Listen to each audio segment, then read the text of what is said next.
Jansangram news, बातमीची सत्यता हीच आमची ओळख। देवळीकरांच्या जीवाशी खेळ सुरूच आणि प्रशासन गाढ झोपेत। देवळी धुराच्या विरळख्यात नागरिकांचा श्वास गुदमरतोय। प्रशासन गेंड्याच्या कातडीसारखं तक्रारींना प्रतिसाद नाही। प्रदूषण नियंत्रण मंडळ गप्प का?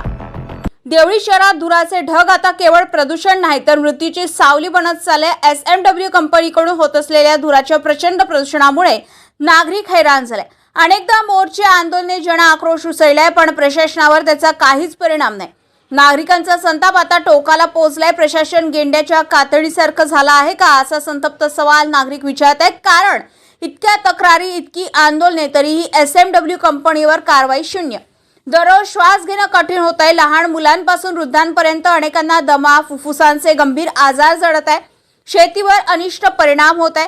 घरावर धुराचा थर साचलाय। यावरून किती मोठ्या प्रमाणावर प्रदूषण होत आहे, तरीही जिल्हा प्रशासन आणि प्रदूषण नियंत्रण समिती गप्प का?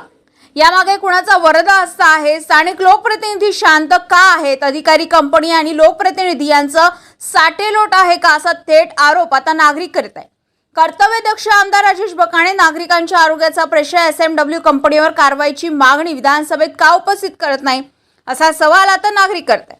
माध्यमांनीही वारंवार आवाज उठवला, टीकेची झोड उठवली, पण तरीही प्रशासनाचे डोळे उघडत नाही।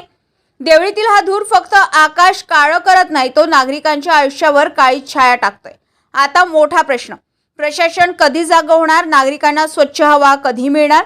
आणि एसएमडब्ल्यू कंपनीवर कारवाई कधी होणार? देवळीकरांना न्याय मिळणार की नाही, याकडे संपूर्ण जिल्ह्याचं लक्ष लागलंय। रविराज घुमे, जनसंग्राम न्यूज, वर्धा।